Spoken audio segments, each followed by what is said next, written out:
State wise చూసుకుంటే only ఆ సంక్షేమ పథకాలు ఇవే కనిపిస్తాయి. ఫెస్టివల్ కి వాటికి వెళ్ళి వస్తా ఉన్నాం. ఎలా అనిపిస్తుంది ఏపీలో గవర్నమెంట్ ఏమన్నా మంచిగా ఉందంటారా? మంచిగా ఉందంటే మాకు ఇక్కడ ఎంప్లాయీస్ కాబట్టి అక్కడ maybe as per the trend ప్రకారం అయితే మరి చేంజ్ అవ్వాలని చెప్పేసి అనుకుంటున్నాను నేను కూడా. ఓకే, అంటే ఈ 4 years జగన్ గవర్నమెంట్ ఏం డెవలప్ చేయలేదంటారు? మీకు కనిపిస్తుంది కదా, ఏం కనిపిస్తుంది? రోడ్స్ ఏమైనా డెవలప్ అయ్యాయా? రోడ్స్ ఉన్నారని చెప్పి మొన్నటిదా గొడవ చేశారు టీడీపీ వాళ్ళు కానీ వీళ్ళు కానీ.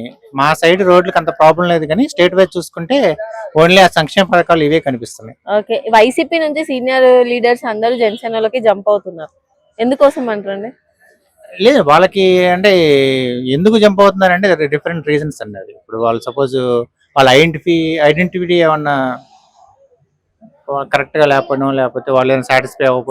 ఇది అమరావతి రాజధాని అన్నారు, మళ్ళీ కర్నూలు నుంచి రాజధాని అన్నారు, వైజాగ్ అన్నారు. మరి 3 రాజధానులని ఎప్పుడు స్టార్ట్ చేస్తారంటారు? అది వాళ్ళకే తెలియాలండి. 3 రాజధానులు అనేది అది ఏమో వి డోంట్ సో.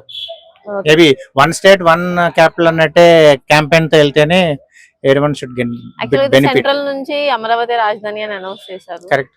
సో ఇంతవరకు జగన్ దాన్ని యాక్సెప్ట్ చేయట్లేదు నేను అంటున్నాడు, మరి ఎంతవరకు చేయట్లేదు చూడండి ఎలా పబ్లిక్ రెస్పాన్స్ అవుతారు. Elections maybe 2024 will get more clarity about on that. Okay, Janasena TDP పొత్తులో వస్తుంది కదండి, ఏ పార్టీ గెలుస్తుంది అంటారు? అంటే వైసీపీ కను టీడీపీ జనసేన పార్టీ లేకపోతే మీరు? జనసేన టీడీపీ పొత్తులో వస్తుంది. కరెక్ట్. సీఎం చైర్లో ఎవరు కూర్చుంటారు? నేనైతే చంద్రబాబు అనుకుంటున్నానండి. ఓకే, చంద్రబాబు గారు సీఎం అయితే పవన్ కళ్యాణ్ గారి పొజిషన్ ఏంటి?